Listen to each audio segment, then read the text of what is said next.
What's up guys, it's National Master Dem Apples here, back again with another video, and today we're going to be taking a look at the greatest chess game that you probably have never heard of, and it's starring a familiar face in the chess scene now, Gukesh, who recently won the candidate. So let's take a look at this game.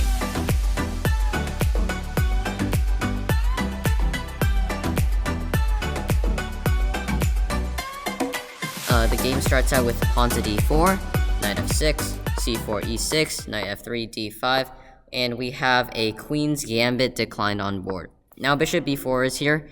It's kind of like the Nimzo Indian, but this is just like a Rogozin, right? Black is just applying some pressure here, and in doing so, he's gaining some control over the center, like the e4 square. So bishop g5, I mean, both sides are pinning each other, no big surprise there. h6, this could actually transpose into a real variation of the queen's gambit decline, like an old one, but this is just called the Rogozin. h6, bishop takes. As you can see, these are all book moves. This is all theory. Top players have played it a lot, and it's known to be equal, but white honestly has a slight pull. Pawn to e3 comes, protecting the pawn on c4. Black castles, rook c1, and you might say, like, okay, here, why did white give up the bishop? Well, he didn't have to. He could have gone bishop h4, but the lines after g5, bishop g3, and knight e4 can sometimes be pretty nasty for white. So, if you don't want an imbalanced game, don't go for it, but the game gets imbalanced real fast, real quick. So e3, castles, rook c1, and now black decides to take. This is still theory, because after this, he can liquidate the center. And all black is really looking for, to be honest, is a symmetrical pawn structure, right? Once this happens, and knight e4. Of course, black kind of wants white to take here. That's not going to happen. Because, like, let's say after, well, knight d7 is the best move. But after bishop c5, something like this, you have to understand that top players really want to draw. And with a symmetrical pawn structure, right, and equal material, there's pretty much nothing to play for in this position. Of course, black's bishop isn't that great. It is hitting inside this pawn, like in the French defense. And white's knight could go to e4 or b5, and he could gain some space on the queen side. But to be fair, there's like pretty much nothing to play for at this point, at their level. So, white castles, this is still theory somehow, takes, and now knight to e4. White could have taken back right away, but theory says it's better to kick the queen first. So, this also gives white the opportunity to take back with the queen and not exchange queens if he wants. So it's just a more flexible move. Queen to e7 is played. There are other moves, right? For example, queen f5 attacking the knight. But after knight to g3 attacking the queen again, white is going to get back his pawn with the knight, the pawn, or the queen. So, queen a5, and white will take back the pawn. Now, here, queen e7 is played, as we said. Well, not queen f5. And now we have pawn to a3. Now, I was wondering why white doesn't take with the knight, and it's definitely a possible move. I mean, white can take back at any time, but he chooses to attack the bishop. Gotham chess's favorite thing, danger levels. So, bishop to a5, and pawn takes. Now, I found this move really surprising, because this allows white to get, like, an isolated d-pawn, which is usually bad. But white plans to use this pawn as a battering ram in the future with pawn to d5. At least that's the intention of some plans, right? Usually you want to keep the pawn structure like really nice and compact like this, and you don't want any weaknesses.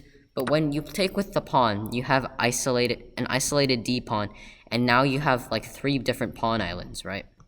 So, your pawn structure is bad, but to be fair, you have more activity. Most importantly, the e-file, right? A rook could go to e1, not right away because of the bishop, but still, this is a plan. I mean, of course, queen takes pawn was definitely playable, and we might have this, which is really boring endgame. Or knight takes, rook d8, queen c2, getting out of the pin.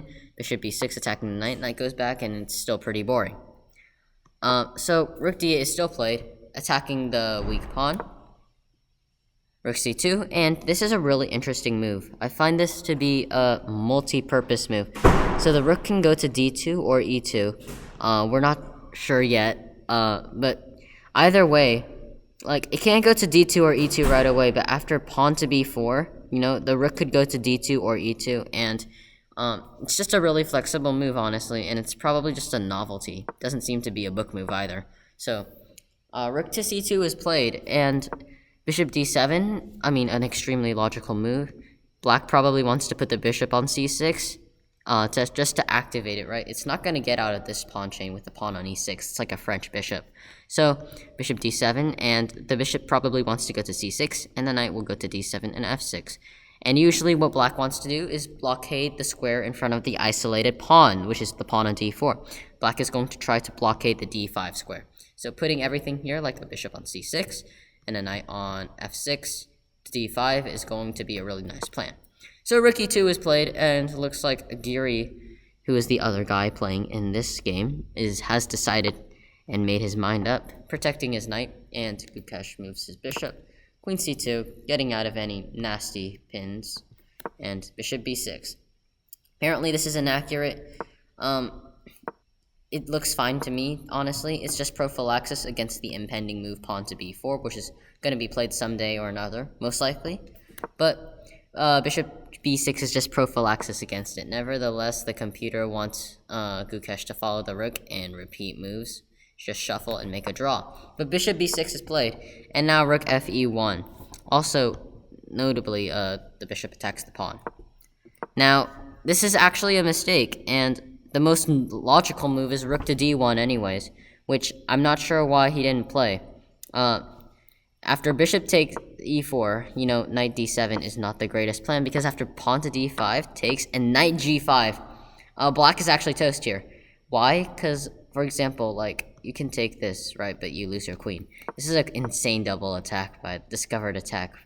Black also can't move the queen because he's going to get checkmated. Courtesy of the rook being on e2, which is a really nice idea. Rook c2 to rook e2, that's so random. So, white is threatening this with rook to d1, preventing black from developing his knight. Additionally, after rook to d1, not rook to e1, black is pretty much forced to take on e4. Because the knight is too powerful, it's going to go to g5. So black eliminates the threat, takes knight d7. White still has d5. After knight f6, rook e1, knight g4, attacking the pawn on f2. Things get kind of crazy, but black doesn't have to play like that. He can go knight f8. And yeah, black is a little bit worse now because, look at how passive his pieces are. But he should be fine because eventually the position will be symmetrical. But for some reason, Giri plays rook to e1, and this is a mistake. He's just protecting his pawn, but he's neglecting the fact that his pawn on d4 is just straight up hanging, and for some reason, it's not taken. Had Gukesh taken this pawn, takes, he just would have been up a clean pawn. Well, not a clean pawn, really. Queen c3, attacking the rook. And after the ensuing trades, okay, let's take some stock, right? White has slightly more active pieces, but black is up a pawn. White's got a bishop, black's got a knight. But to be honest here, only black has winning chances if he defends well. He can start probably by bringing his knight to f6, and maybe his rook to c8 or d8, and black will never lose this endgame. But king to h8 is played, and this is such a strange move to me. I don't know, maybe he was scared of some sacrifices on e6 after rook to e1. But knight g5 after king h8 is played, and everything on e6 is renewed. I really cannot explain to you what king h8 was, though, to be honest. I don't play this opening. But knight g5 is a crazy move. Not with the intention of taking back, and after takes, you can't not accept the sacrifice. After g6, knight takes e6, everything's crumbling. You can't even take this thing back. Rook takes e6, and the game's practically over. You're losing this pawn anyways, and white's not even going to be down material, and he's going to have a huge attack. Knight e5 might come, queen g6, just getting everything involved in the position. So you can't really not accept the sacrifice, so you gotta take it, right? And now rook takes e6. He is sacrificing his rook after sacrificing a knight. So you pretty much have to take this one as well, right? So it takes, and now queen takes. There is no way that you can get away with this. For example, queen d7, trying to save your queen, runs into knight takes g5, threatening checkmate on h7, the queen, boop. But after g6, which is pretty much your only way to prevent this, white will take back, and you're getting mated in 3 moves, actually. There's all sorts of threats. Knight f7, queen h6. Queen h7 is not an immediate threat because the queen covers it, but, there are too many threats lurking in the air. Even queen f6, too. But not really. It's more like queen h6 as well as knight f7, which are very strong. So queen takes e6. Gukesh has to give the material back. Takes here. The knight is too strong. If Gukesh lets the knight survive, knight takes g5, and queen h7 checkmate is on the way. So it takes the knight, and queen f5. This is such a sneaky and nasty move, because what he's trying to do here, right, is take in an advantageous manner, right? He doesn't want to take back with this pawn.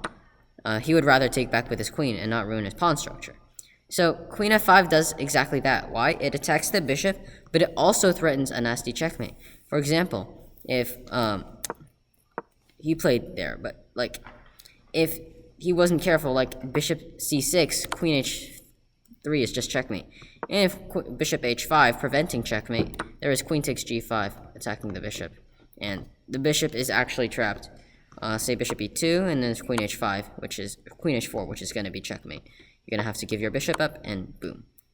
So, queen takes e4, bishop e4 is played. Not much of a choice, just queen takes. And now rook takes d4, attacking the queen.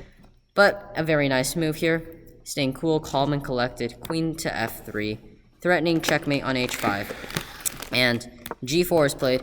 Attacking the rook, the queen doesn't do anything because queen h5 is checkmate. Yeah, for example. And so, g4 is played, attacking the queen, but it's too little too late, honestly. Black doesn't have any good options, and g4 was actually the best move. So queen f8, king h7. I mean, how else do you stop queen h5 mate? So like g4 was a good move. Bishop f5 check, king h6, and just the simple list of moves. Bishop c2. He's just trying to make sure that king g5 does not come with an attack on his bishop. And so, what is white's threat here? Well, rook d2 was played.